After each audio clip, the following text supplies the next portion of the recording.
जय जय गुरुदेव, जय जय गुरुदेव, जय जय गुरुदेव, जय जय गुरुदेव, जय जय गुरुदेव, जय जय गुरुदेव, जय जय गुरुदेव, जय जय गुरुदेव।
ભક્તજનો,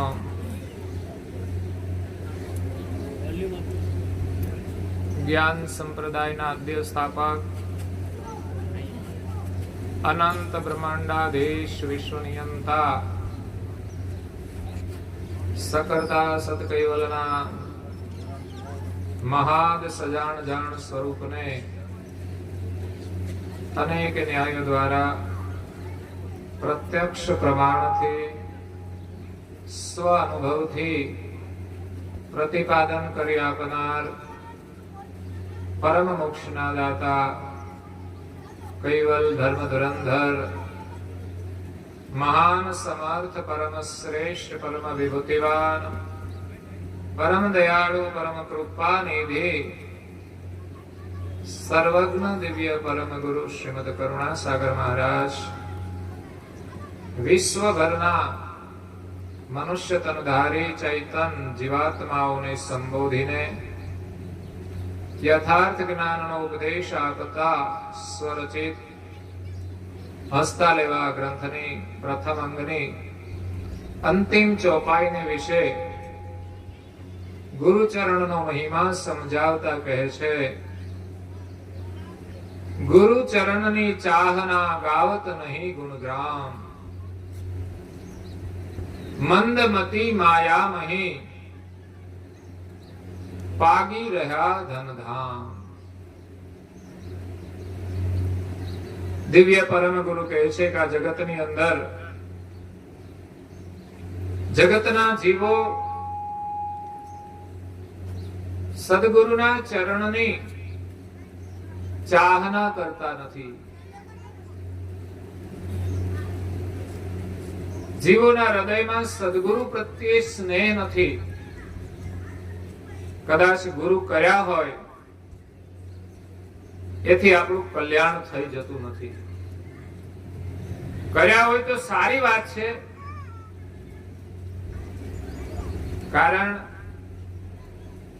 કે મનુષ્ય શરીર મળ્યા પછી આપણે ગુરુ કરવા જોઈએ।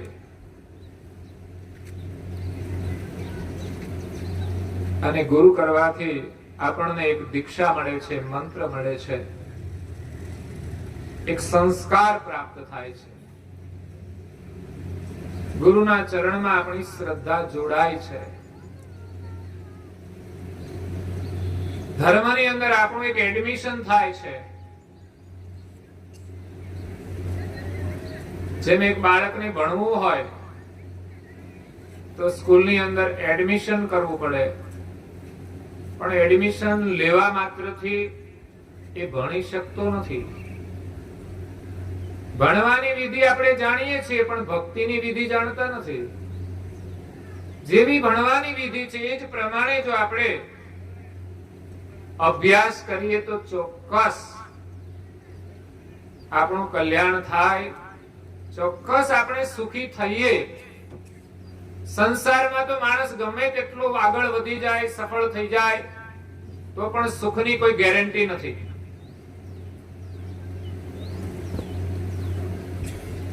જે ધનવાન લોકો છે બધા જ સુખી છે એવું નથી, અને જે ગરીબ લોકો છે બધા જ દુખી છે એવું પણ નથી.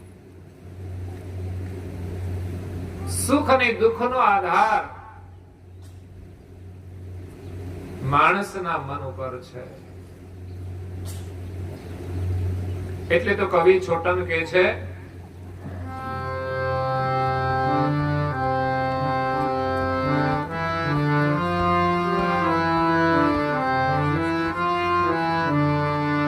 હે વારું છું હે મનડા રે તુજને વડે વડે સતગુરુની શિખામણ સારી માન દે. ભજન તજીને હે ભવસાગરમાં શોભ મેં ધરને કરતા પરમેશ્વરનું ધ્યાન જો. બહુ સુંદર બોધ આપેલો છે કે વારું છું મનડારે તુજને વળી વળી. આપણા મનને વારંવાર સંસાર તરફથી વાળવાનું છે, એને શિખામણ આપવાની છે, એને સત્સંગ આપવાનો છે, એને બોધ આપવાનો છે. એવું નહીં કે એકવાર કહેવાથી માની જશે. નાનું બાળક હોય એને પણ આપણે વારંવાર કહીને સંસ્કાર આપીએ છીએ. એવી જ રીતે આ મન પણ નાના બાળક જેવું છે. એને પ્રેમથી સમજાવવું પડશે. ક્યારેક આપણે બાળકને થોડી ધમકીથી સમજાવીએ છીએ, પણ કાયમને માટે ધમકી ચાલતે. ક્યારેક તો પ્રેમથી જ કરવું પડતું હોય છે. અને મોટાનું એવું જ છે ને, એને પણ પ્રેમથી સમજાવવા પડે છે. એમાં વધારે પડતી ધાક ધમકી ચાલતી નથી, નહીં તો બાજી બગડી જાય છે. વારું છું મંદડારે તુજને વળી વળી સદગુરુની શિખામણ સારી માનજો. કદાચ દુનિયાની શિખામણ માનીએ કે ન માનીએ, પણ સદગુરુની જે શિખામણ છે એમાં વિશ્વાસ રાખીને બધી જ માનવી જોઈએ. ભજન તજીને ભવસાગરમાં શું ભમે. જો આપણી પાસે સમય હોય તો આપણે ચોક્કસ ભજનનો લાભ લેવો જોઈએ. કામકાજની જવાબદારી સિવાયનો જે સમય છે એટલો આપણે ઉપયોગ કરીશું તો પણ ઘણું છે. આજે સમયનો બરબાદ કરતા લોકોને જોઈને આપણને દુઃખ થાય છે કે કેટલાય જન્મ પછી આ માનવ દેહ મળ્યો છે, આ મૂલ્ય સમય મળ્યો છે, અને ક્યાં એ વેડફી રહ્યા છે. આ જીવન પૂરું થયા પછી આવો અવસર નહીં મળે. હરિના ગુણ ગાવાનો જે આનંદ છે, કૂતરા બિલાડાને તમે પૂછો એની દશા જુઓ. એ બધા શેરીઓમાં ભટકતા જ હોય છે, આ બાજુથી આ બાજુ, આ બાજુથી આ બાજુ. બહુ શેરીઓમાં કામ વગર ફરવું નહીં ભાઈ. આ સંસ્કાર માણસના નથી. નહીં તો આપણને દેખાય છે ને એડમિશન થઈ જશે. એટલે સમયનો સદુપયોગ કરી લઈએ. નવરા બેસીને સમય બરબાદ નહીં કરવો જોઈએ. તેમજ બિનજરૂરી વાતો કરવાની પણ આદત ન પડવી જોઈએ. જેટલો વિશેષ સમય છે નિવૃત્તિનો એને અભ્યાસમાં લગાડો. અભ્યાસની અંદર વેલા ઉઠવાથી માંડીને ઘરમાં સેવા પૂજા કરીએ, દેવ દર્શને જઈએ, મંદિર સુધી કેટલું મન આપણું પાવન થાય છે. કેટલી પવિત્ર ક્રિયાઓ છે કેવા ઉત્તમ સંસ્કાર છે કે એક નિયમથી ઘરેથી મંદિર સુધી જવાની એક યાત્રા હોય છે, જેમાં ચરણથી પરિક્રમા થઈ જાય, આંખોથી એક દર્શન થઈ જાય, મુખેથી પ્રાર્થના થઈ જાય.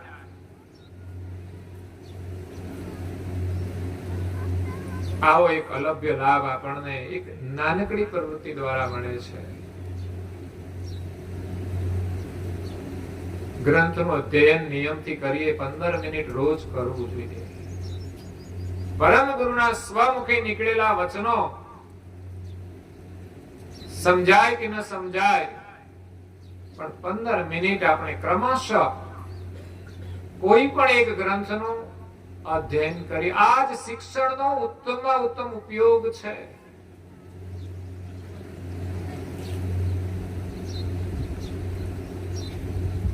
શિક્ષણ માત્ર સંપત્તિ કમાવા માટે નથી,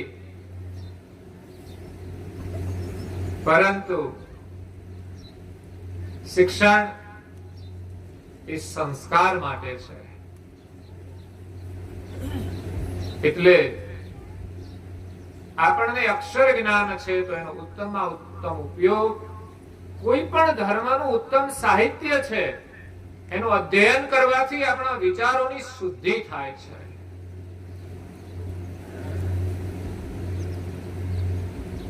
એટલે પ્રથમ ભક્તિ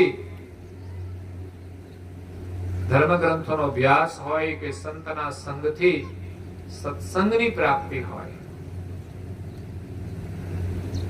અત્યારે તો ટેકનોલોજી એવી છે કે આપણે રોજ થોડો સત્સંગ સાંભળી શકીએ છીએ. ક્યાંય દૂર સત્સંગ ચાલતો હોય, આપણી આસ્થા હોય તો ચેનલોના માધ્યમથી આપણે ઘેરે બેઠા આ ઉત્તમ લાભ લઈ શકીએ છીએ. બાકી તો આવું આયોજન કરીએ તો ઘણો ખર્ચ થતો હોય છે, અને છતાંય આપણે પ્રસંગોપાત આવું આયોજન પણ કરીએ, એમાં પણ આપણે યોગદાન કરીએ, એમાં પણ બહુ મોટો લાભ છે. એટલે ખાસ પરિવારની અંદર ગ્રંથોનું અધ્યયન થાય એ ગુરુના ચરણની ચાહના છે. પરમ ગુરુમાં આપણી પ્રીતિ કે એમના સ્વમુખે નીકળેલા વચનોમાં આપણને પ્રીતિ હોવી જોઈએ, એના અધ્યયન કરવામાં રસ હોવો જોઈએ.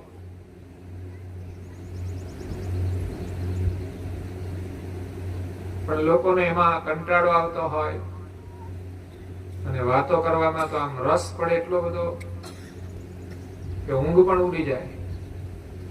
સમયનો કોઈ બંધન નથી રહેતું. વિચાર કરો, આપણા સત્સંગની અંદર સમયનું બંધન હોય, પણ વાતો કરવામાં આપણે કોઈ બંધન જ નહીં કે આપણે 5 જ મિનિટ વાતો કરવી છે. ફોન કોઈનો આવે, આપણું કઈ નક્કી ના હોય કેટલી વાત થઈ જાય. જરૂરી વાત હોય તો કરવી જ જોઈએ, 5 મિનિટ હોય, 10 મિનિટ હોય કે 15 મિનિટ.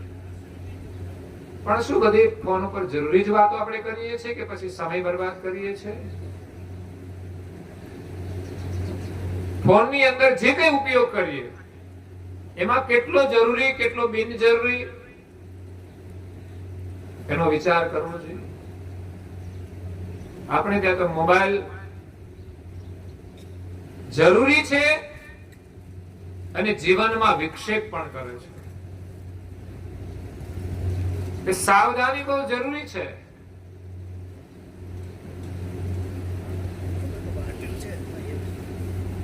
તો જરૂરી છે તો આપણે ફોન કરવો જોઈએ, પણ બિનજરૂરી આપણો સમય બરબાદ કરે છે.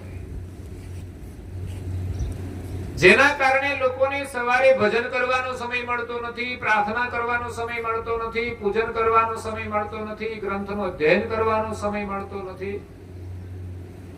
અને દુનિયાના મેસેજ જે આવતા હોય વોટ્સએપ ની અંદર એ બધા ફેરવા કરીએ બિનજરૂરી. જેનું જે ક્ષેત્ર હોય એના માટે બધું જ એની અંદર હોય છે, પણ જેનું જે ક્ષેત્ર હોય એની અંદરથી માહિતી લેતા હોય છે. રાજકારણમાં હોય અને રાજકારણની અંદર સમાચાર ને બધું જોવું જ પડે, પણ એની સાથે એને કોઈ લેવા દેવા ના હોય તો પછી એ વાતોમાં આપણે પડીએ તો આપણો સમય બરબાદ થાય છે.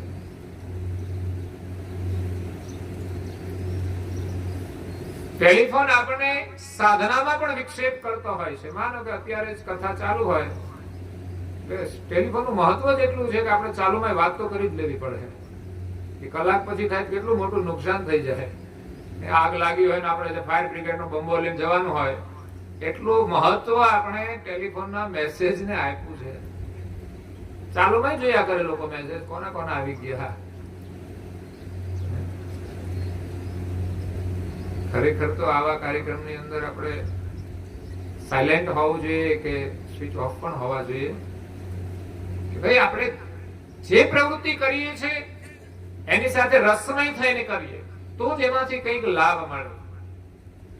અહીં કથા ચાલે ને આપણે પછી ચાનો પીટલો લઈને ફરીએ, ભાઈ વિક્ષેપ તો ખરો.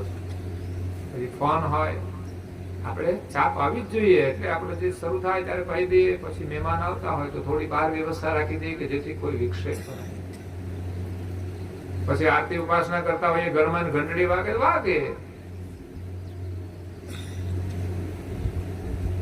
જમવા બેઠા હોય ને આવે તોય આપણે તો વિક્ષેપ થઈ જાય. ખાતા ખાતા આપણે વાત કરી લેવી પડે. તો ભોજનમાં મૌનનું મહત્વ છે. મૌન ભોજન કરવું જોઈએ. હવે તો ટેલિફોન આવ્યા એટલે મૌન ભોજન કરવું મુશ્કેલ છે. એટલે આપણા મનને પાછું વાળવાનું છે, વારંવાર સમજાવવાનું છે. અવશ્ય પાછું વળશે. આપણને ખબર પડે કે આ ખોટું છે કે ત્યાંથી પાછું વળવાનું. ગુરુ મહારાજની શિખામણ એ જ માનવાની છે કે આ ખોટું છે તો છોડવાનું.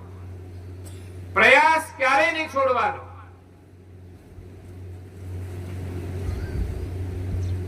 આપણું મન વિપરીત થઈ ગયું છે અને વિપરીત મન ક્યારેય સુખી નહીં થાય. જે ઉદ્દેશથી આપણે સંસારમાં આવ્યા હતા એ કુદરતી જીવન છોડીને આજે આપણે કૃત્રિમ જીવન જીવી રહ્યા છીએ. એક વિપરીત જીવન છે. જેમ કે સવારે વહેલા ઉઠવાનું, ઉઠવા વાળા તો ઉઠે છે એ કુદરતી જીવન છે, અને સૂર્યોદય પછી ઉઠે છે એ બધું કૃત્રિમ જીવન થઈ ગયું. રાત્રે મોડા સુધી જાગવાનું, સવારે મોડા સુધી ઊંઘવાનું, અને ભજનની અંદર જીરો, પ્રાર્થનાની અંદર જીરો, પૂજાની અંદર જીરો, ઉઠીને સીધું ભાગવાનું. ઉઠીને સીધી ચા પીવી પડે પછી બધું કામ થાય. કોઈને કઈ હોય આદત એના પછી આ બધું કામ થાય. આમ તો આપણે એવો એક સ્ટ્રિક્ટ નિયમ તો હોવો જોઈએ કે નાઈ ધોઈ પૂજા પાઠ કર્યા પછી જ બીજું કાર્ય કરવું જોઈએ. આટલી મહત્તા આપીએ ને તો એનો લાભ મળે, એનું આપણે ગૌરવ હોવું જોઈએ. અને સંસ્કાર દરેક સભ્યમાં આવવા જોઈએ. ગુરુના ચરણની ચાહના પ્રથમ.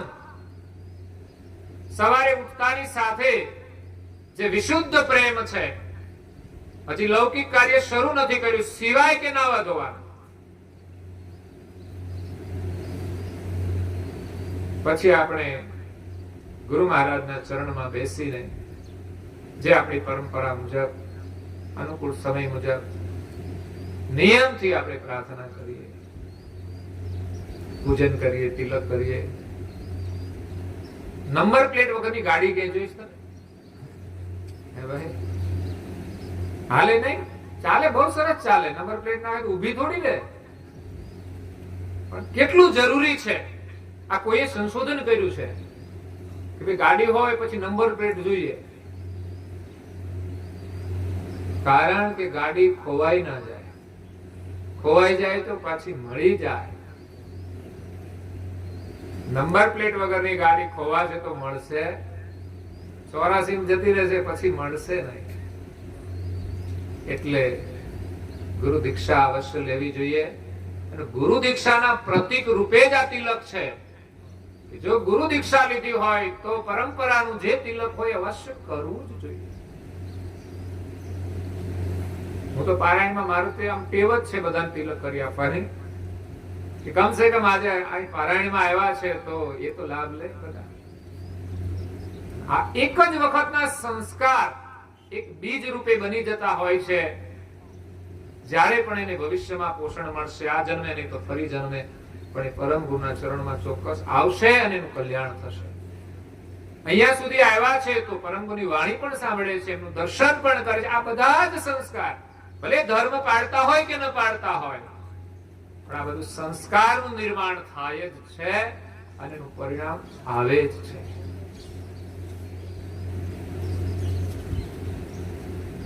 तुलसी अपने राम को रिज बजे या खींच, भूमि फेंके उगेंगे उल्टे सीधे बीज. જમીનમાં તમે ગમે તેમ બીજ વાવો, ઉલટા સીધા હોય, પણ એ ઉગે ઉગે ને ઉગે. બિયારણ વાવો એ પણ ઉગે, ને ઘાસનું જે બીજ પડ્યું હોય એ પણ ઉગે છે. કુદરતનો સિદ્ધાંત છે. જે ક્રિયા કરો એ સંસ્કાર બને છે. કાયમને માટે આપણે કરીએ એટલે પછી સંસ્કાર બની જાય. તો આપણું તિલક કોરું ના રહેવું જોઈએ. પ્રારબ્ધ આપણું કપાળમાં છે. એક નિયમથી પણ આપણું પ્રારબ્ધ બને છે. બાલ તિલક એ તો આપણો પાસપોર્ટ છે. વિદેશમાં જવું હોય તો પાસપોર્ટ જોઈએ, અહીં નહીં ફરવું હોય તો વાંધો નહીં, પણ વિદેશમાં જવું હોય તો પાસપોર્ટ જોઈએ. એમ અહીંયા 84 કે મૃત્યુલોકમાં ફરવું હોય તો વાંધો નથી, આ શરીર છોડીને પાછા બીજા શરીરમાં. પણ જો કૈવલ ધામમાં જવું હોય તો અવશ્ય પાસપોર્ટ જોઈએ. અધિકારીઓ એને જ પાસપોર્ટ મળે છે, ગમે એને પાસપોર્ટ નથી મળતા. એ બધા ઇન્ક્વાયરી કરતા હોય છે. બધી ઈચ્છા હોય તો પાસપોર્ટ મળે, એની પૂર્ણ લાયકાત હોય તો પાસપોર્ટ મળે. બહુ ગુના કર્યા હોય ને એને પાસપોર્ટ નહીં મળતા, અને ઘણી વાર જપ્ત કરી લેતા હોય છે. કેમ તો તમે વિદેશમાં ના જઈ શકો, તો હું કૈવલ ધામમાં જવાય ના જવાય? પાસપોર્ટ આપણો જપ્ત થઈ જાય. ખાલી પાસપોર્ટ થી વિદેશમાં નથી જવાતું, ટિકિટના પૈસા રોકવા પડે છે. એમ થોડું ભજન કરવું પડે, ત્યારે કૈવલ ધામમાં જવાય છે. આમ ગુરુની ચરણની ચાહના જેવી હોવી જોઈએ કે બાળકને એક માતા પ્રત્યે ચાહના હોય છે, અદ્ભુત ચાહના છે. કે બાલ્યાવસ્થામાં આપણે ખબર નથી હોતી કેવી ચાહના છે. આપણે જોઈએ છે ખરા બાળકની, પણ એ આપણે અહેસાસ નથી કરી શકતા. નહીં તો માતાના વિયોગમાં બાળક રડવા માંડે છે. એને તમે રમકડું આપો તો ફેંકી દે છે, અને શ્વાસ ભરીને રડે છે. આપણે હા લઈ ગયો એમ કહીએ છીએ, હા લઈ ગયો. શ્વાસ ભરીને રડે છે. માતા બધા જ કામ છોડી અને બાળકને લઈ લે છે. એ જ રીતે જો આપણે પરમ ગુરુને મળવા માટે શ્વાસ ભરીને રડીશું. અમારે બહેનો રડતા જ હતા ને, પ્રાર્થના શરૂ થઈને રડવાનું શરૂ કર્યું હતું. શા માટે રડતા હતા ખબર નહીં. રડવું જોઈએ, રોજ એકવાર રડવું જોઈએ, પણ હજુ આપણને રડવું આવતું નથી. કોઈકને રડાવીએ ખરા, હજી એવું આપણું દિલ છે, એવો આપણો સ્વભાવ છે. આપણાથી કોઈને રડવું ના આવવું જોઈએ, આપણા વ્યવહારથી કોઈને દુઃખ ના થવું જોઈએ. એ આચરણ કરવું પડે. અને પ્રભુને મેળવવા માટેના વિયોગમાં અને વિરહમાં આપણે રડવું પડે. જો બાલક માત વિચરણ છે, રોવત શ્વાસ ભરીને કે અતિ આરત કે રુદન દેખી તો આઈત મિલિત ફેરિયન કે. બાળક માતાથી વિખૂટું પડી જાય, થોડો સમય એને યાદ ના આવે, રમકડું આપો તો રમે, પછી બહુ વખત એ રમે નહીં, અને માં યાદ આવે જ, રડવાનું શરૂ કરે. છતાંય માં એને લે નહીં, તો શ્વાસ ભરીને રડે છે. આપણી જે ઉપાસના છે એમાં ગુરુનો મહિમા છે. એની અંદર ઘણી ચોપાઈઓ એવી છે કે હૃદય આપણું દ્રવિત થઈ જાય, આંખોની અંદર અશ્રુ આવી જાય, હૃદય આપણું નિર્મળ થઈ જાય, અને આપણી આંખો પવિત્ર થઈ જાય. આ જ છે ને આંખોને પવિત્ર કરવાના ટીપા છે. આપણી આંખોમાં સારું દેખાતું ન હોય તો ડોક્ટર આપણે બહારથી ટીપા નાખે છે ને. પણ આંખોને જો નિર્મળ કરવી હોય, દ્રષ્ટિને જો નિર્મળ કરવી હોય, તો દ્રવિત થયેલા હૃદયથી આંખમાંથી જ્યારે અશ્રુ આવે ત્યારે આપણી આંખો નિર્મળ થાય છે. ગુરુના ચરણનું પ્રક્ષાલન. કઈ મહાપુરુષો થઈ ગયા, ગુરુના ચરણમાં એવી પ્રીતિ હતી કે એમના આંખોના અશ્રુઓથી એ ગુરુ ચરણનું પ્રક્ષાલન કરતા હતા. એમનું જે વિગત સ્વરૂપ છે એનું પ્રક્ષાલન આંખોના અશ્રુઓથી થાય છે. કે ગુરુ ચરણની ચાહના આપણા મનને વાળવું પડશે. ભજન તજીને ભવસાગરમાં શું ગમે, ધરને કરતા પરમેશ્વરનું ધ્યાન જો.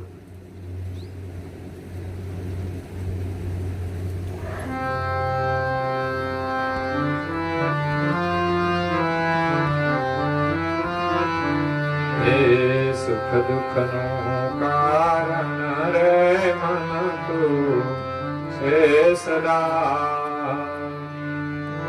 પાપ પુણ્ય ને બંધ મોક્ષ તુજ હાથ જો. સુખ અને દુઃખ નું કારણ આપણું મન છે. પાપ અને પુણ્ય આપણા મનથી થાય છે. બંધન અને મોક્ષ નું કારણ આપણું મન છે. બસ માત્ર આપણા મનને જ સમજાવવાનું છે. આપણા જીવનમાં જે કઈ ધમાલ છે બધી મનની છે.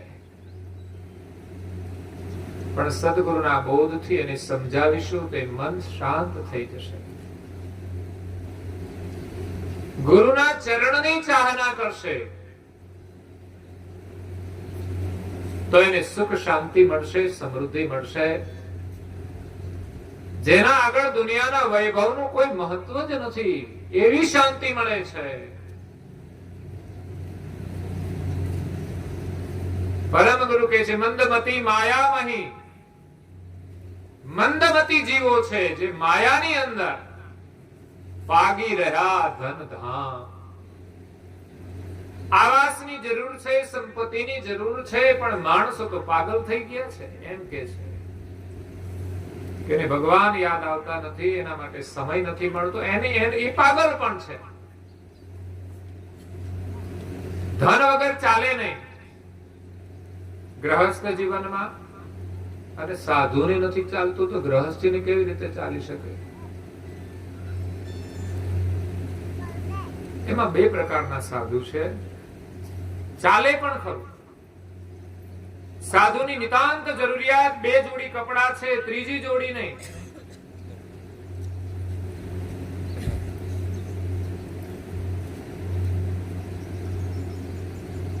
આવા અપારિગ્રહી હોવા જોઈએ. જોકે અને ભોજન માટે ઓછામાં ઓછું એક ટાઈમ ભોજન મળી રહે ને તો પણ ચિંતા નહીં કરવી જોઈએ. એવું નહીં પાછું ઈચ્છા પ્રમાણે મળે. જે મળે તે ભિક્ષાવૃત્તિ કરવામાં જે ભોજન મળે એ જ પ્રકારે અને જાતે બનાવીએ તો એમાં પણ આપણું સાદું જ ભોજન હોવું જોઈએ. અમારો તો આગ્રહ છે તમને, શાક ને રોટલો ને છાશ, બસ બીજું વધારે કઈ જોઈએ નહીં. અને કદાચ ઉનાળામાં લીલું શાકભાજી ન મળે તો કઠોળ કરો તો ચાલે, કઢી કરો તોય ચાલે, કઢી રોટલો હોય તોય કઈ વાંધો નથી. અમને બહુ આનંદ થાય છે. બધું ખાઈને તો અમે તો જાણે કે પેટ ઉપર આક્રમણ કરીએ છીએ, અત્યાચાર થતો હોય છે. બહુ વધારે ખાવાથી પેટ ઉપર અત્યાચાર થાય છે. આગ્રહ કરીને આપણે જમાડતા હતા, પણ આપણો પ્રેમ હતો અને બીજી બાજુ અત્યાચાર પણ હતો. પચાવી જતા હતા, તે વાંધો નતો. એટલે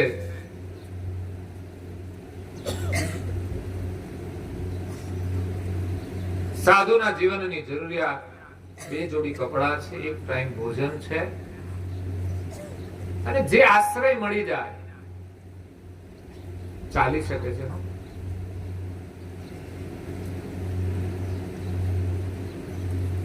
એકાદ વર્ષ પહેલા ચોમાસામાં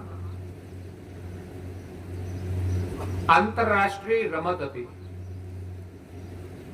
એમાં વિદેશની અંદર બધા જ ખેલાડીઓ રમવા માટે ગયેલા, ત્યાં રાખેલી હતી. એટલે તો મને બધા યાદ નથી દેશના નામ, પણ પ્રસંગ યાદ છે. રોજ બહુ બધું જાણવા આપણે જાણતા હોઈએ છીએ, બધું આપણે યાદ રાખી શકતા નથી નામ સાથે.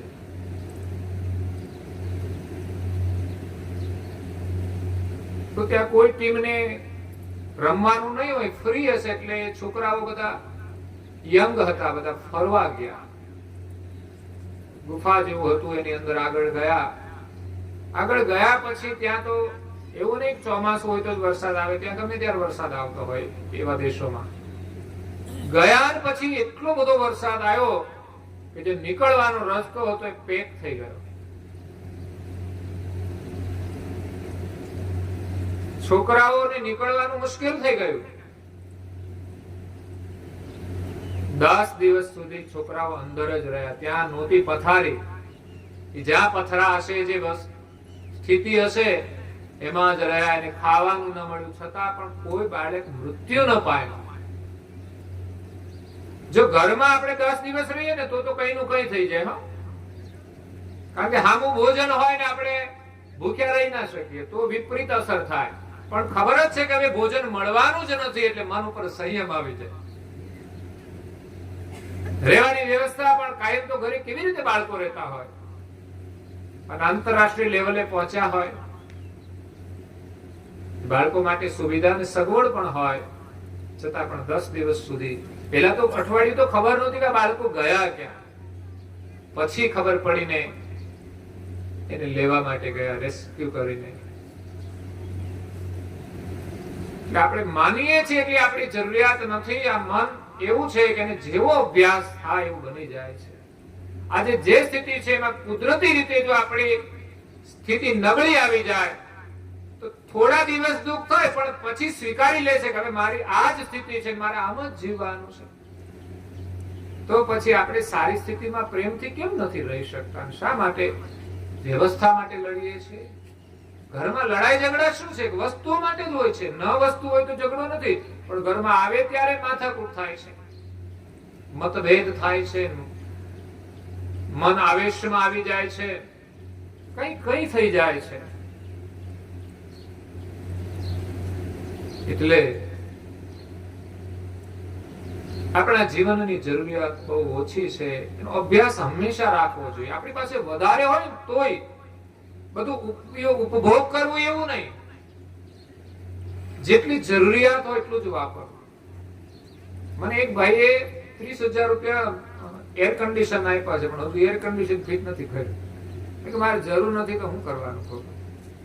એર કન્ડિશનમાં બેસી શકે, એની વિપરીત અસર થશે. કૃત્રિમ જીવન છે. થોડી જરૂરિયાત હોય, પંખા બધું ચાલે, જનરલ વસ્તુ છે તો બધે મળે, અને ન હોય તો એમાંય અભ્યાસ તો થઈ જાય જીવવાનો. લાઈટ નથી હોતી ત્યારે શું કરીએ છીએ? પણ મને લાગે છે કે આપણે ધીમે ધીમે બધી જરૂરિયાત માટે જીવન પૂરું કરી દઈએ છીએ. જે જરૂરિયાત લાગે બધું લેતા જઈએ છીએ. લાઈટ આવી તો બધી વસ્તુની જરૂર પડે, બધી વસ્તુની, લાઈટ થી ચાલતી બધી વસ્તુ આપણે જોઈએ. પછી લાઈટ જાય તો પાછું ઇન્વિનેટર પાછું જોઈએ, એની વ્યવસ્થા કરીએ. આમ વ્યવસ્થા કરવામાં રોકાણમાં આપણું જીવન પૂરું થઈ જાય છે.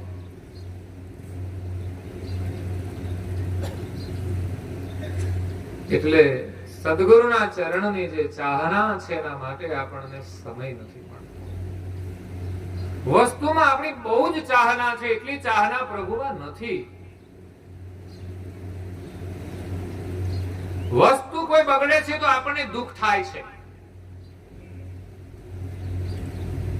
જે વસ્તુ લાવીએ એમાં આપણી ચાહના હોય ને એ વસ્તુ બગડે, તૂટે, કોઈનાથી તૂટે તોય લોકો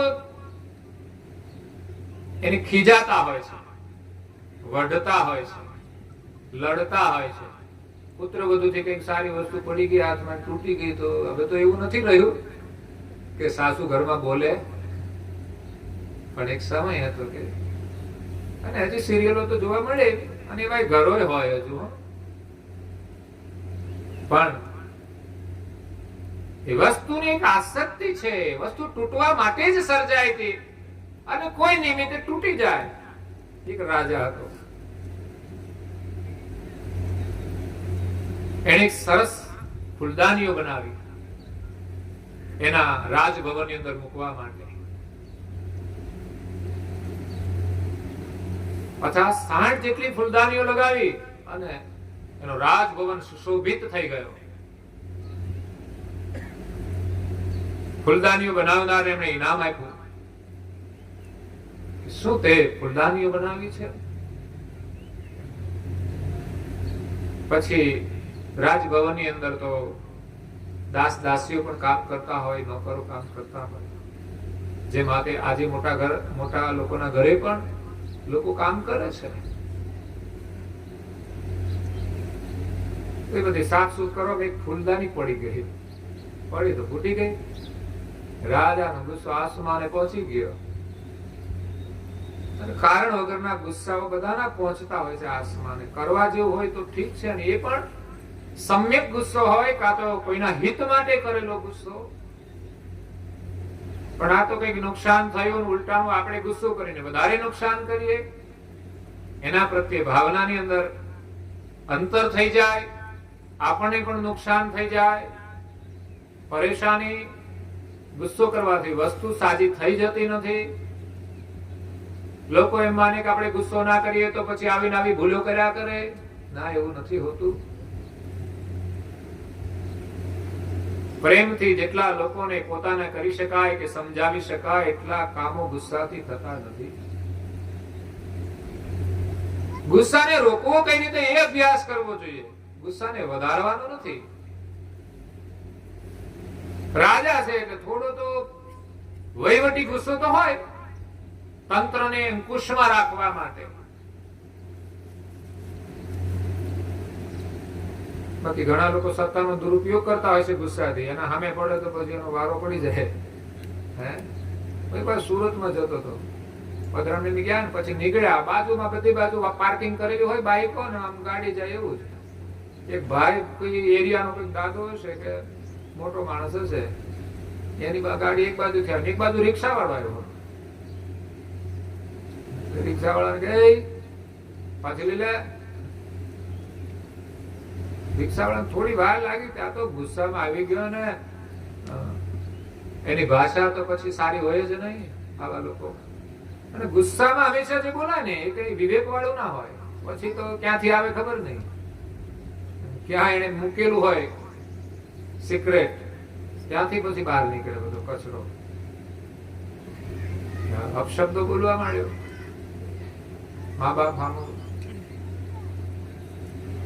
એટલે મેં કીધું આ સત્તાનો દુરુપયોગ છે. માણસ થોડો મોટો થઈ ગયો, એના અહમમાં આવી ગયો, અને એક સામાન્ય માણસને એ સમજાવીને કહી શકે, અને માણસ લેતો જતો હતો એમની રિક્ષા.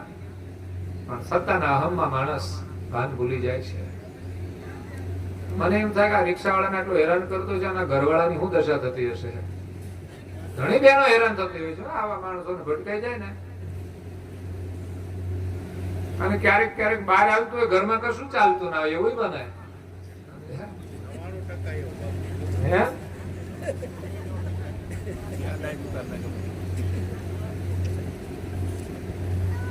એવું જ છે. સમય બદલાયો છે ને. તો પેલા તો બહુ હાલતું હતું, લોકો મૂછો રાખતા હતા, બહેનો ડરતા હતા. અને હવે મૂછો કાઢી નાખી કે આમાં રાખીએ તો ખોટું શરમાવું પડે. આપણે બોલાય નહીં કશું, મૂછો રાખીને કરવાનું. એટલે ભાઈ સમજીને બધું સાફ કરી નાખ્યું છે.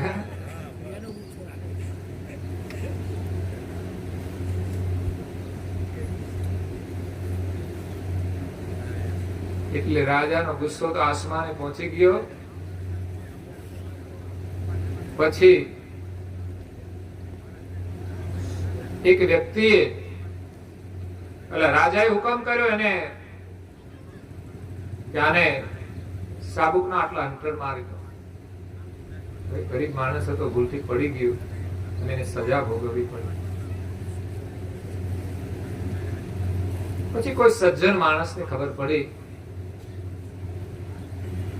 એનો પ્રધાન હશે, એમણે એક દિવસ બધી જ ફૂલદાનીઓ ઉપર એક લાકડી લઈને બધી જ તોડી નાખી એક સાથે.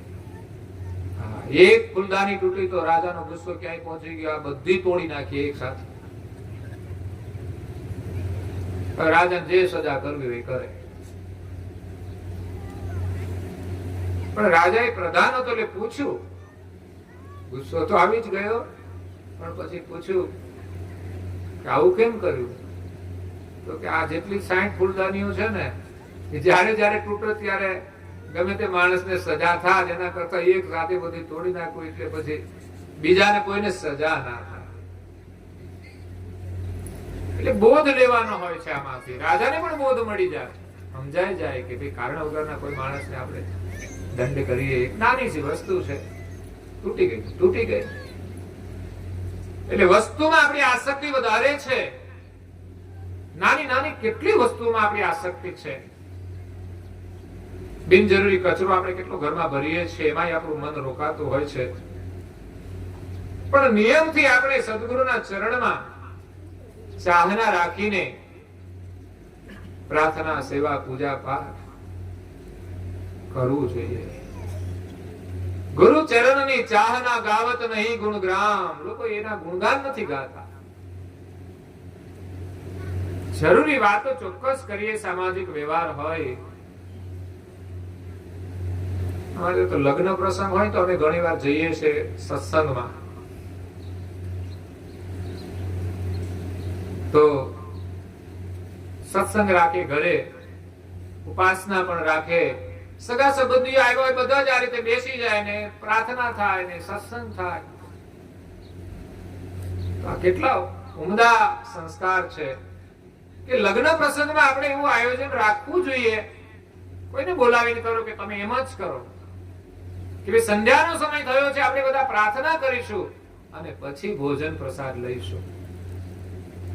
જેને ત્યાં જે પ્રસંગ હોય એમાં જેને માનતા હોય એની જે વિધિ થાય, બહુ ઉત્તમ સંસ્કાર છે કે આપણે એના ઘરે જઈએ તો પણ એક સારી પ્રવૃત્તિનો લાભ તો મળે. પણ એવી પ્રક્રિયાઓ નથી આપણે ત્યાં. સામાજિક પ્રસંગ હોય એટલે આ બધું કઈ જોવાનું નથી, બેઠા બેઠા વાતો જ કરવાની. તકિયા નાખી દે એટલે લાંબા થઈને સુઈ જવાનું. આ બાજુ તકિયા જોઈએ, આ બાજુ ના જોઈએ. આનું કારણ શું મને સમજાતું નહીં. આ બે એક જ વસ્તુ છે. તકિયાની વ્યવસ્થા આ બાજુ હોય, આ બાજુ ક્યાંય નહીં લ્યો. મને ભેદ લાગે. આ બાજુ તકિયા કેમ નથી, આ બાજુ કેમ? લોકો ઘરડા નથી કોઈ હોતા ઉંમરવાળા, એને કોઈ તકલીફ નથી હોતી. પણ ભાઈઓનો આદર કેટલો છે સમાજમાં. ગુરુ ચરણની ચાહના ગાવત નહીં ગુણગ્રામ. લોકો શરમાય છે, સારી પ્રવૃત્તિ કરતા લોકો શરમાય છે.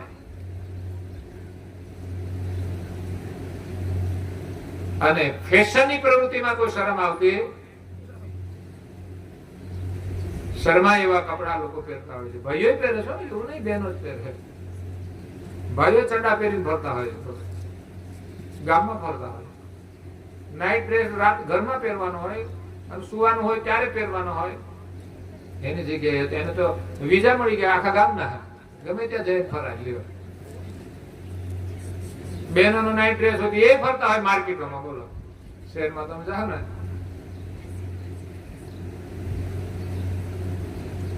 એટલે અમુક મર્યાદાઓ હતી, તૂટે છે. પણ જે ગુરુચરણની ચાહના છે એ બહુ મહત્વની છે. ગુરુ કરવા જોઈએ અને ગુરુની આજ્ઞાઓ પાળવી જોઈએ, નિયમથી, શ્રદ્ધાથી. બને ત્યાં સુધી આપણો નિયમ ન તૂટે એટલો પ્રયાસ કરવો જોઈએ અને એનું પરિણામ આવશે, ચોક્કસ આવશે. અચરતવાનો પરમ ગુરુના દર્શન કરવાને કે નિયમ આપણને એ જ બોધ આપી જાય છે કે નિયમ લો તો એવો નિયમ લો કે નિયમ તૂટે નહીં કોઈ પણ સંજોગોમાં. બને ત્યાં સુધી તમે બીમાર હો અને ન જઈ શકો તો એ તૂટો ના કહેવાય. એક વાત કરું, તમારાથી ચાલી ન શકાય ત્યારે તમારો નિયમ સમાપ્ત છે.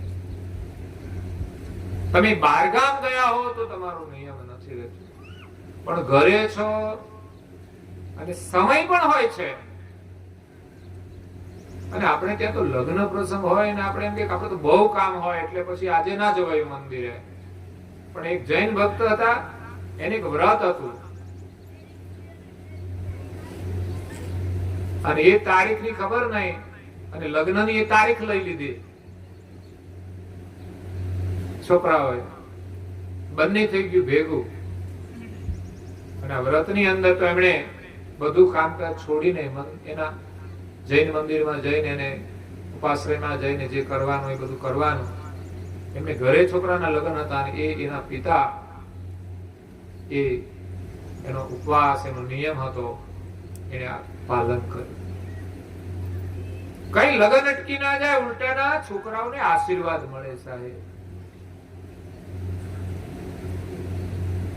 લગ્નના દિવસે આપણે જે સારું કામ કરીએ, હું તો કહું છું લગ્નના દિવસે પરિવાર બધાએ ભેગા મળી અને પ્રાર્થના કરવી જોઈએ. આ જ આશીર્વાદ છે. તમે ઘરમાં જ લઈ શકો છો. સામાજિક વિધિ હોય એની અંદર પણ તમે ઉપાસનાનું આયોજન કરી શકો છો. એટલે આપણું મન જે વિપરીત છે એને ગુરુના ચરણમાં વાળવાનું છે, એના ગુણગાન ગાવાના છે. ધન અને ધામની અંદર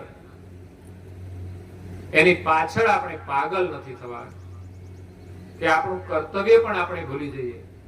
આપણે ઘરે બહુ વ્યવસ્થા સારી હોય ને તો પણ બહાર જઈએ તો આપણે તકલીફ ના પડવી જોઈએ. એવું મન વૈભવનું ગુલામ ન બનવું જોઈએ.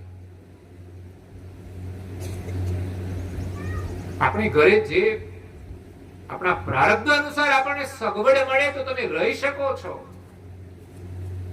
પણ એવી આદત ન પાડતા કે કોઈના ઘરે આપણને અમને બહાર ફાવે જ નહીં. કેટલા દિવસ રહેવાના, પછી જશો ત્યારે કેમ ફાવશે? ઉંમર થઈ જશે, પરાધીનતાઓ આવશે, ત્યારે ફાવવાનું તો નથી. માણસો બહુ હેરાન થઈ જાય. અને જે લોકો દરેક પરિસ્થિતિની અંદર મળી જતા હોય એને આવનારી પણ કઈ પણ પરિસ્થિતિ હશે એમાં બહુ તકલીફ નહીં પડે. ગુરુ ચરણની ચાહના ગાવત નહીં ગુણગામ, મંદમતી માયા મહી ફાકી રહ્યા ધનધામ. અંગની આ છેલ્લી ચોપાઈ છે ને શરૂ કરી હતી મેં પહેલી, આની વચ્ચે તો બહુ બધું પરમ ગુરુએ કહ્યું છે. એક એક ચોપાઈની અંદર આપણે અભ્યાસ કરીશું, એનું ચિંતન કરીશું તો ચોક્કસ આપણા હૃદયની અંદર પ્રકાશ થશે. આપણું મન એ ઉપદેશથી પાછું વળશે. જીવનનું સાચું સુખ દુનિયામાં ગમે ત્યાં શોધીશું તો નહીં મળે, પરમ ગુરુના ચરણમાં છે અને આપણા હૃદયની અંદર છે. બહાર અને બંને હૃદય બંનેનો સુમેળ કરવાનો છે. આપણે હૃદયમાં માનીએ તો એમ થાય બહારની કોઈ વસ્તુની જરૂરિયાત નથી, પણ એ તો સ્થિતિ થઈ જાય પછીની વાત છે. વર્તમાનમાં તો આપણે બહારની જે વ્યવસ્થા છે એની સાથે સંબંધ રાખવો પડશે. અને દુનિયાની બધી બહારની વસ્તુ તો આપણને રોકે છે, એનાથી તો આપણે પ્રભાવિત થઈએ છીએ. જેનું હૃદય દુનિયાની વસ્તુઓથી પ્રભાવિત ન થાય એને કદાચ બાહ્ય ક્રિયા ઓછી કરે ને કે ન કરે તો ચાલી શકે, અંતરથી એ ભજન કરી શકે. પણ દુનિયાની કોઈ વસ્તુ એને રોકી ન શકે તો બાકી દુનિયાની વસ્તુ જેટલી રોકાય છે ને રોકે છે ને એટલું જ આપણે બાહ્ય વસ્તુનો આધાર લઈને પરમ ગુરુના શરણમાં આપણા મનને વાળવું પડશે. પગ ચાલવાનું જ કામ કરે છે પણ કઈ દિશામાં જાય છે એ જોવાનું છે. પગની અંદર પણ સંસ્કાર હોય છે કે ચાલો બજારે જવું છે, મનની ઈચ્છા છે, પણ જે દિવસે પગ નહીં ચાલે તે દિવસે તમે જઈ શકશો ઈચ્છા હશે તો? પણ પગ બિલકુલ ના ચાલે. અગર તો કોઈને પગ ન હોય એનો વિચાર કરીએ તો પણ આપણે બિનજરૂરી જગ્યાઓમાં અકારણ ચાલીને શક્તિનો વ્યય નહીં કરવો જોઈએ. આમ તો આપણા પગની અંદર જે તકલીફો છે ને એ કારણ વગરનું જે ચાલ્યા છે ને એની તકલીફ છે. કારણમાં ચાલી એમ થઈ જાય તો તમારું કાર્ય સફળ થઈ ગયું કહેવાય. માનો કઈ વસ્તુ ઘસાતી હોય ને થાય કદાચ તો માનવાનું કે આપણે સારા કાર્યમાં એનો ઉપયોગ કરી લીધો છે, બહુ ચિંતા નહીં.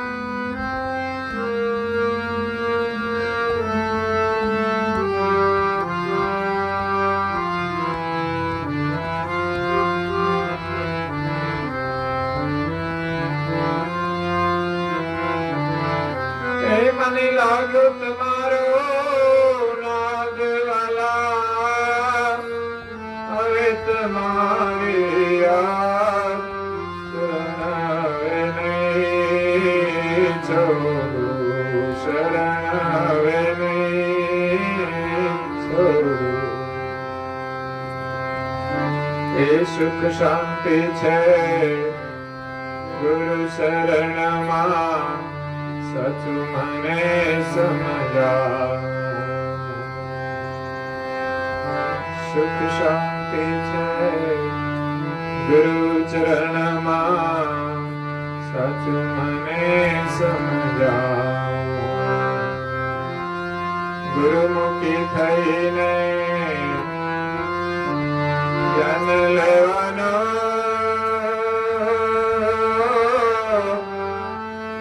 મારો છે ઉત્તમ ટાણો, શરણાવે નહીં છોડું, શરણાવે નહીં છોડું. કરુણા સાગર વાલા વિનંતી કરું છું, કરજો ન જાણો જાણો.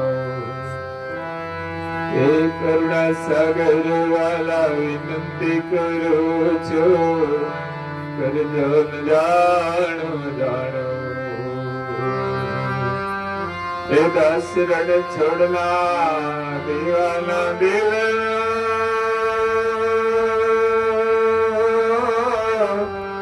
સ્વીકારજો ન જાણો, શરણાવે નહીં છોડું, શરણાવે નહીં છોડું.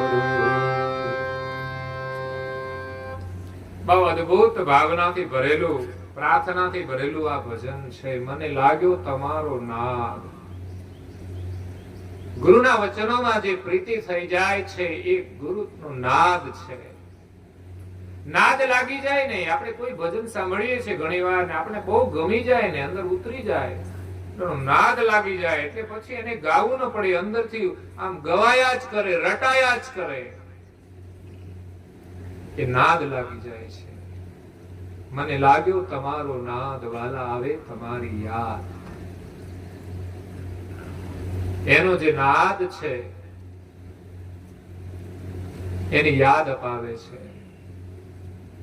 ગુરુના વચનો જે છે એનો જયારે નાદ લાગી જાય ત્યારે આપણને એમ થાય 250 વર્ષ પહેલા પરમ ગુરુ પ્રગટ હતા, વિદ્યમાન હતા, દિવ્ય શરીરે વિદ્યમાન હતા. અને એ સમયના ભક્તો કેટલા ભાગશાળી હશે કે એમણે પ્રગટ સ્વરૂપના દર્શન કર્યા છે. અત્યારે આપણા હૃદયમાં એમ થઈ જાય કે એ સ્વરૂપના આપણને દર્શન ક્યારે થશે? અચરતબાનો નિયમ એવો અડગ હતો કે જ્યારે પરમ ગુરુ દેહ છોડીને જાય છે ત્યારે અડગ નિયમ લઈને બેઠા છે કે ના, અમને પ્રગટ દર્શન આપો. બાકી અચરત સાગર ગ્રંથ બનાવ્યો છે,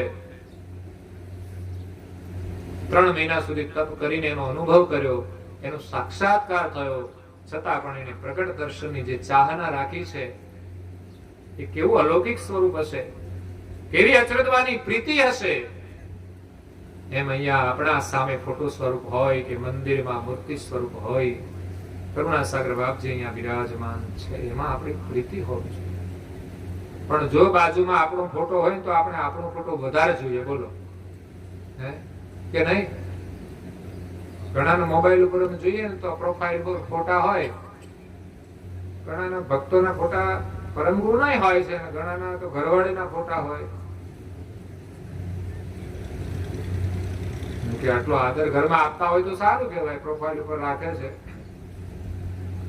સ્નેહ છે. ઘણાના ડબલ જોઈન્ટ હોય ફોટા, એ ક્યાંક બગીચામાં ફરવા ગયા હોય ને એક્શનમાં પાડ્યા હોય ને કે આ બધા બહુ જાહેર ના કરાય. પણ હવે બધું ચાલે છે, બધા ફોટા ઘરમાં લગાડેલા હોય, માતા પિતા હોય, બધા જોતા હોય. સમય છે જે એક્શનમાં એની સામે ના ઉભા રહી શકે, એ ફોટા જોવાની પણ એક મર્યાદા તો હોય છે. જો આલ્બમ જોવે તો મા બાપ ને ખબર પડે કેવા સંસ્કાર છે. આ તો એક પ્રકારનું છે ને નાટક કહેવાય, અભિનય કરીને ફોટા પાડી લેવાના. એમ આમાં કશું કઈ આવડતું તો હોય નહીં, પણ મમતા કેટલી છે આપણા ફોટાઓમાં, નશ્વરની અંદર. આ ફોટા જેવા તો આપણે રહેવાના નથી. 50 વર્ષ પછી જોઈશું તો ફોટો મળશે નહીં આપણી સાથે. પછી આપણે કેવું પડશે આ મારો ફોટો છે. આવું નાની હતી ને ત્યારે આ લગ્નનો ફોટો છે. જોઈન્ટ ફોટાનો મતલબ શું છે કે તમે બે ભેગા રહેજો જીવનમાં. ફોટા જોઈન્ટ હોય બે પાછા બોલતા ના હોય ફોનમાં, બોલો પ્રોફાઇલ ઉપર બે ના ફોટા મૂકેલા હોય. જોડે રાખવાનું મહત્વ છે કે તમે સાથે રહેજો. આવી જ રીતે લગ્નના ફોટાનો મહત્વ છે કે હસતા હસતા અને પ્રેમથી તમે જે ફોટા પાડ્યા હોય, ક્યાંક ગડબડ થાય ત્યારે ફોટા જોઈ લેવાના કે આપણે આ તો કેવો ખેલ કર્યો છે ને અત્યારે કેવો ખેલ કરીએ. આ બધું જોવા જેવું હોય છે, બહુ ઉપયોગી વસ્તુ છે. સમજે તો એને જોઈને આપણું મન પાછું વળવું જોઈએ.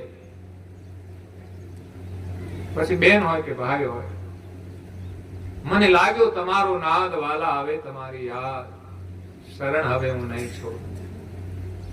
સંસારની વસ્તુ તો બધી તુચ્છ છે જ, પણ એ સમજાય ત્યારે. બાકી ગુરુ મહારાજનું શરણ છોડીને આપણે ચારે બાજુ દોડીએ છીએ માયાની પાછળ, પદાર્થની પાછળ. પદાર્થ ભાવના નહીં છૂટે ત્યાં સુધી તો સાચું સુખ મળવાનું નથી.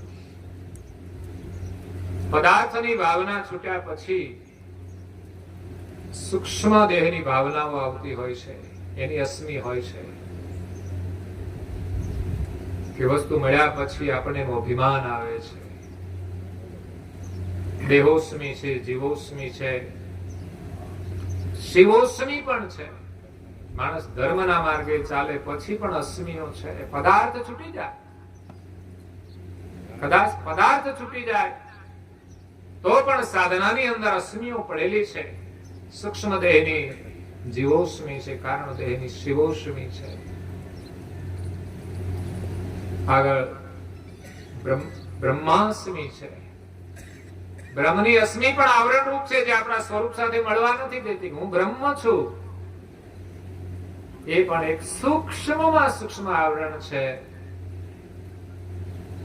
એ કોઈ અધિકારી હોય તે સમજી શકે છે. અને પછી આવે સ્વરૂપની અસ્મિ કે હું કૈવલનો અંશ છું. ગુરુ મહારાજની કૃપા થાય ત્યારે. પણ એના ચરણમાં જો પ્રીતિ હોય ને, કે દ્વિજે ગુરુ જબહી અગમ ગમ દાતા. ક્યારેક ગુરુ મહારાજની રીજ થશે ને ત્યારે અગમ ગતિ આપશે, ત્યારે એ અનુભવનો પ્રકાશ થશે. પણ વિશ્વાસ જોઈએ અને પ્રીતિ જોઈએ. તો એમનું શરણ આપણે છોડવાનું નથી. ગમે તે પરિસ્થિતિ હોય, સુખ હોય કે દુઃખ હોય, એમના ચરણની ચાહના ઓછી ના થવી જોઈએ. નિયમ એટલે નિયમ. સુખ શાંતિ છે ગુરુ ચરણમાં, સાચું મને સમજાણું. સત્સંગ શ્રવણ કરતા કરતા આપણને ક્યારેક તો સમજાય છે કે આ વસ્તુ સાચી છે. ઘણી વાર કહેવાથી ન સમજાય તો ક્યારેક અનુભવથી સમજાય છે.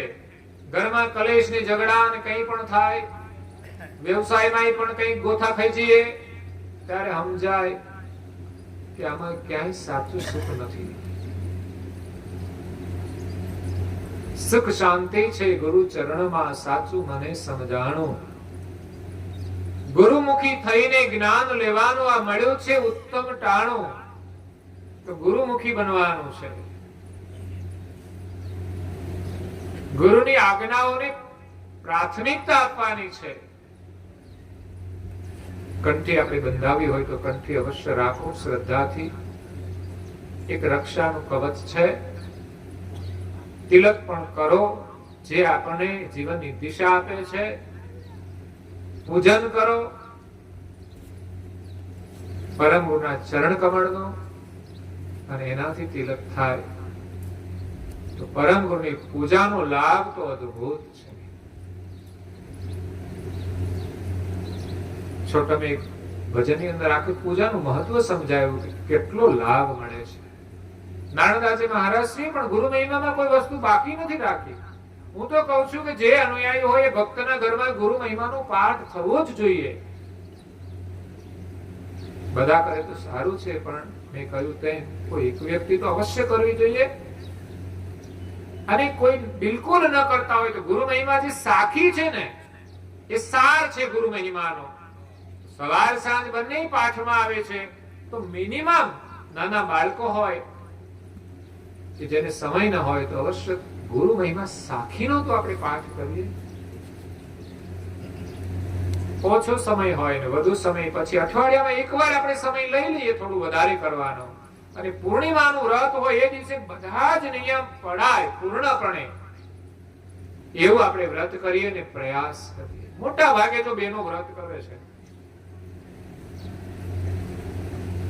તો વ્રત હોય એ દિવસે ટાઈમ ટેબલમાં ફેરફાર થઈ જાય છે. બધો જ ફેરફાર થઈ જાય છે. ગમે એવા કપડા પહેરીને વ્રત ન કરે. ચોખ્ખા પવિત્ર ધોયેલા કપડા હોય, સારા હોય તે હોય, ફાટેલા ના હોય, મેલાય ના હોય, જૂના થઈ ગયેલા ના હોય.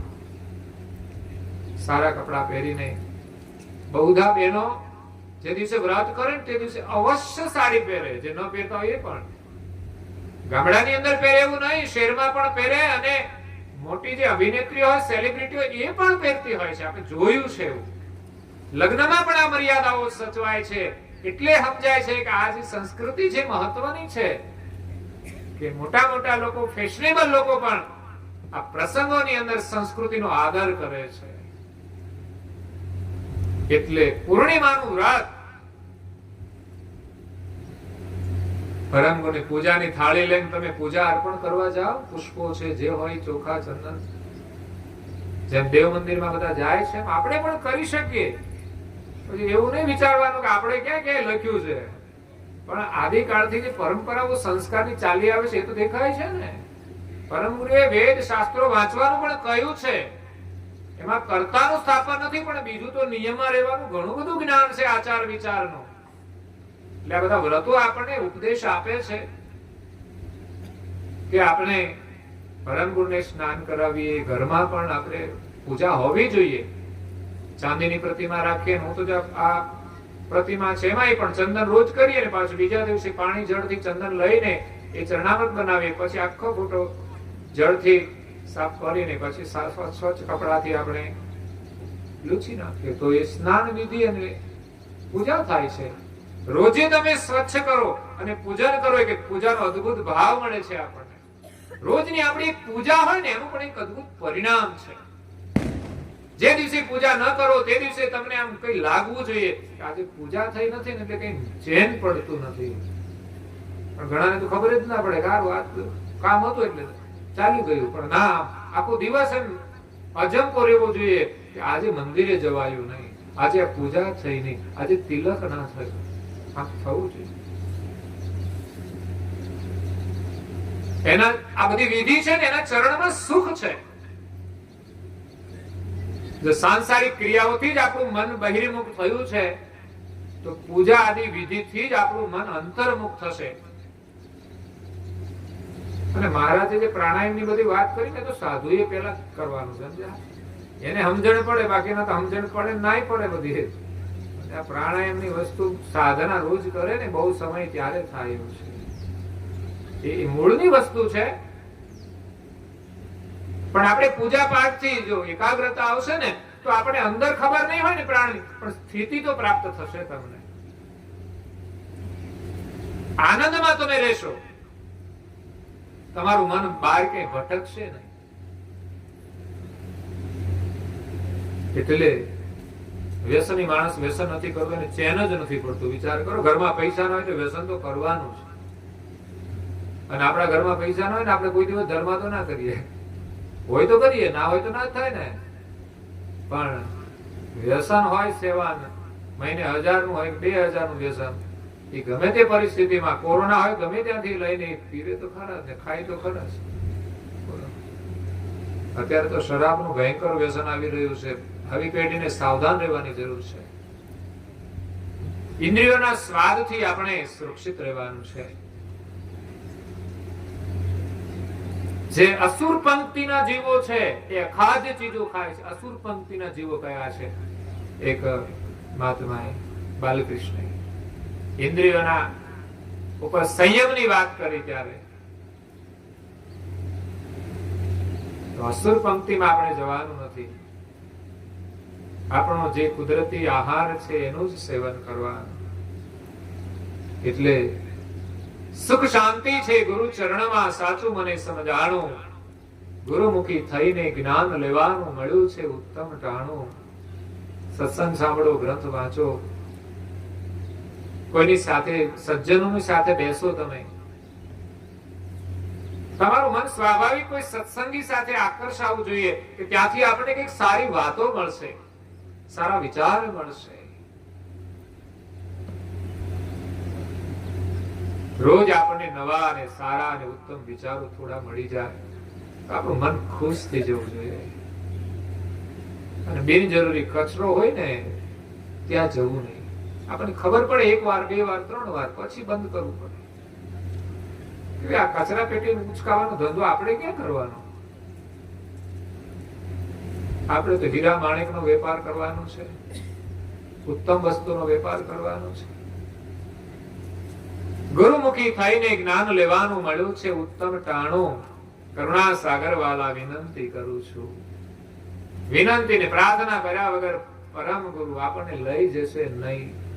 આપણે કહીએ ખરા કે અમને લઈ જાઓ, પણ જ્યાં સુધી બાળકના જેવી પ્રાર્થના નહીં નીકળે ને વિરહ નહીં થાય ને સંસારમાંથી મન આપણું ઉર્ધ્વમુખ નહીં થાય, ભલે તમે રહેતા હો સંસારમાં, પરિવાર સાથે રહેતા હો, પણ જ્યારે એને મળવાની વિરહ ભાવના થશે, પુકાર થશે, અને એ અંદર ખાને રડી લેતા હોય છે. મીરાએ એને ત્રાસ હતો પરિવારમાં, છતાંય પોતાના છે એમ માનીને સંબંધના નાતે રહેતી હતી, પણ એનું મન તો કૃષ્ણમાં હતું. અને એના રૂમની અંદર એ વિરહમાં કેટલી રડી હોય તો એને ખબર હોય, આપણને શું ખબર હોય?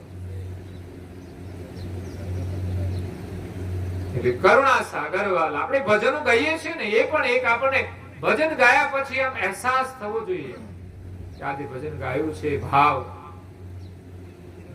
આપણા હૃદયની અંદર સ્થિત થવો જોઈએ.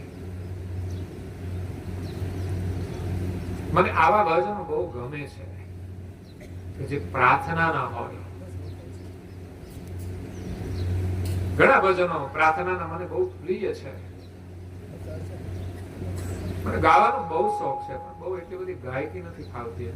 ગાઉં છું મારી રીતે.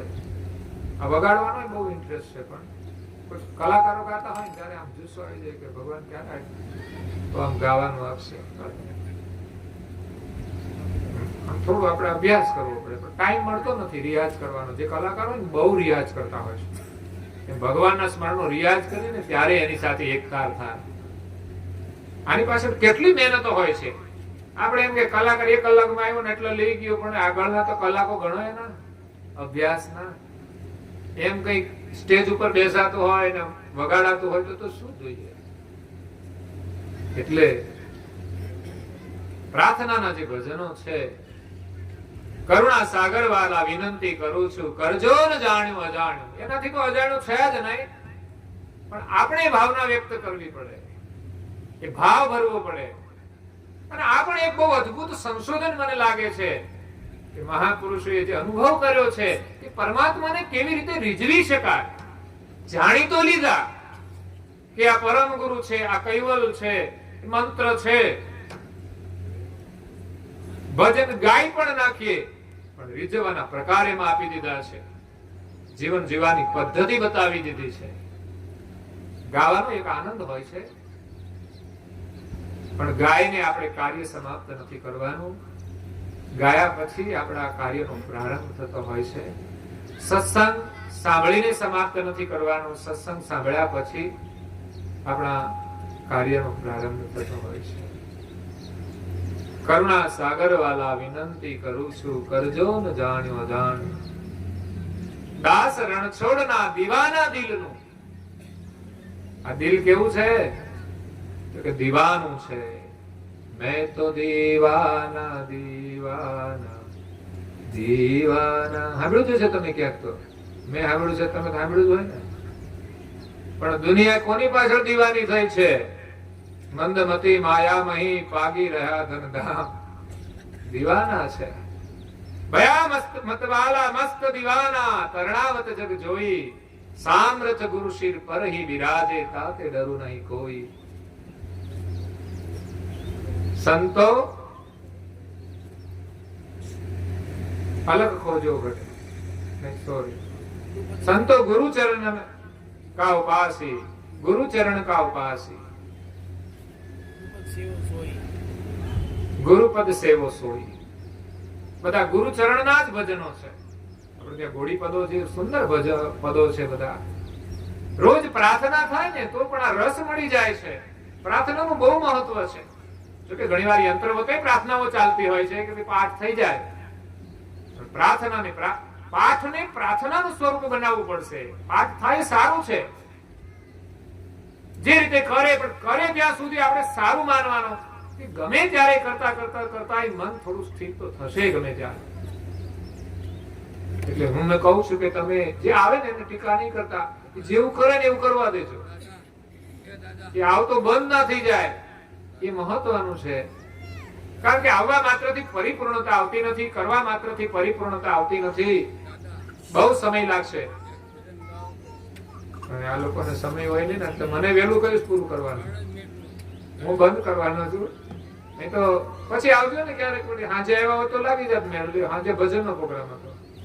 અત્યારે તો મારે ટાઈમ થઈ ગયો છે, પણ હવે લોકો રાહ તો જોવે ક્યારે બંધ કરે. કલાક પછી મારું ઉપર જાય છે. 12 મિનિટ થઈ છે, હવે એન્ડિંગ જ કરું છું. દાસ રણછોડના દીવાના દિલનું સ્વીકારજો નજરાણું. આ એક પ્રાર્થના રૂપી નજરાણું છે. હે પ્રભુ તમે સ્વીકારજો. નજરાણાની સાથે સાથે આ દાસને પણ આપના ચરણમાં સ્વીકારજો. અંતમાં કૈવલધામવાસી જીવરાજભાઈ અને હરિબેન ગયા વર્ષે કોરોના કાળની અંદર અફાની દુનિયા છોડી, શરીર છોડીને, પરિવારને છોડીને આગળની યાત્રાએ ગયા છે. આપણે તો પરમ ગુરુને પ્રાર્થના કરીએ કે કૈવલધામમાં મહારાજે કહ્યું એમ કદાચ આપણે ન પહોંચી શકીએ તો ફરી માનવનો દેહ મળે ને એમનું શરણ મળે. બસ દરેક મહાપુરુષે એમની ભક્તિ જ માગી છે. એમ આપણે પણ સદગત આત્મા માટે પ્રાર્થના કરીએ કે પુનઃ જ્યાં મનુષ્ય દેહ પ્રાપ્ત થયો હોય તે આપના ચરણમાં રાખજો. કારણ કે 1 વર્ષના તો થઈ જ ગયા છે ને. અત્યારે તો એમ ના કહેવાય તમે જન્મ આપજો, આપ મળી જ ગયો હોય માનો, અને ચરણમાં રાખજો. એને સારા એવા સંસ્કાર આપજો. અને જે જેવા સંસ્કાર લઈને જાય છે ને એને અવશ્ય ગુરુનું શરણ મળે જ છે. એકવાર તમે દીક્ષા લઈ લેશો ને મંત્ર લઈ લેશો, અને મંત્ર પાછો આવડવો જોઈએ. મેં કાલે પૂછ્યું, મંત્ર આપણે કંઠી બંધાય, મંત્ર તો મંત્રની ખબર નથી કઈ. એટલે બાળકોને છે ને મંત્ર શીખવજો. ઘરમાં થોડું પૂછો તો ખરા, કેટલું આવડે છે, કેટલું કરે છે. થોડું બાળકોને તમે બધું કરતા જાઓ. અને નાના નાના બાળકોને પણ આવડતું હોય છે, અને આરતી કરતા શીખવાડો. મંદિરમાં લઈ જાઓ. બાળકોને રજા હોય ને અઠવાડિયામાં 1 વાર લઈ જાઓ, અને એ દિવસે બાળકોને આરતી આપો. તમે, હું આરતી નથી કરતો, કોઈ ના હોય તો તમારે કરવાની જ હોય, પણ બાળકોને આપણે સંસ્કાર આપવાના છે કે અમે ના હોઈએ તો સરસ રીતે બાળકો પૂજા કરે છે. વડીલો છે, ઉંમરવાળા થઈ ગયા હોય, એનાથી થાય ન થાય તો બાળકો કરી દે. રોજે આવે છે બાળકો. ભણવાનું હું ટેન્શન લેવાનું કે 15 મિનિટ મંદિરમાં જાય કે ભણવાનું બગડે ને, જીવન આખું સુધરી જાય. એટલે જેટલા બાળકો અહીંયા હોય ને એટલાને તો લઈને વડીલોએ જવું જોઈએ. છોકરાને ભણાવવા હોય તો બસ આવે ત્યાં સુધી મૂકવા જાય, પાછા લેવા જાય. શહેરમાં આવું જ હોય છે. તો પછી અહીંયા મંદિર સુધી લઈને કેમ જતા નથી? આ સંસ્કારની પ્રક્રિયા છે. તમે કરશો તો લાભ મળશે. એટલે સદગત આત્માને આપણું શરણ મળે અને પરિવારજનોની અંદર એની સહાનુભૂતિ પ્રાપ્ત થાય અને પરિવારની અંદર પણ ઉમદા ભાવના છે. એક વર્ષ પછી એમણે ભાવથી ખૂબ સુંદર સત્સંગ પારાયણનું આયોજન કર્યું છે અને માતા પિતાના આશીર્વાદ આજે એને પ્રાપ્ત થયા છે. ગુરુ મહારાજના આશીર્વાદ તો છે જ, પણ એક માતા પિતાના નિમિત્તે ગુરુ મહારાજની સાથે માતા પિતાના પણ આશીર્વાદ મળ્યા છે. ખરેખર દીકરાઓએ એમનું કર્તવ્ય પૂર્ણ કર્યું છે.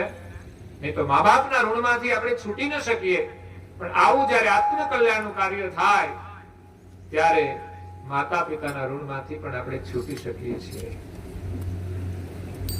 તો પરિવારને ખૂબ ધન્યવાદ છે. આજે જેમણે જેમણે સત્સંગનો લાભ લીધો છે બધા જ ભાગ્યશાળી છે.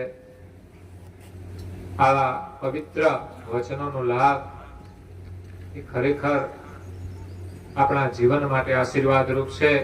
જન્મ જન્મ સુધી તમને આશીર્વાદ મળતા રહેશે એવો અલૌક્ય લાભ છે. અંતમાં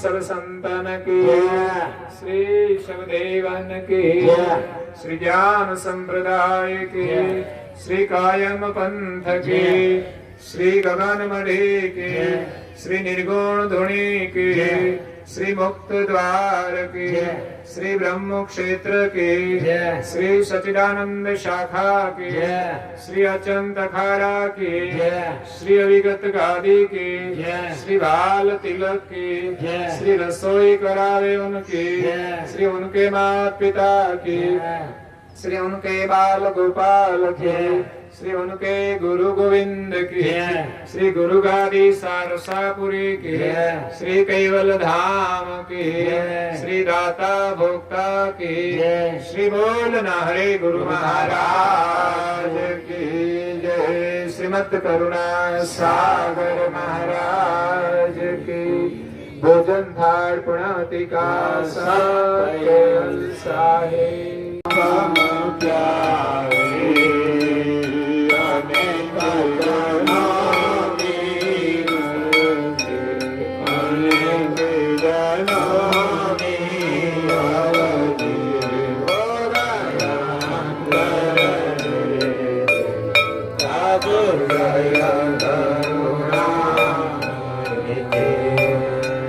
Akhand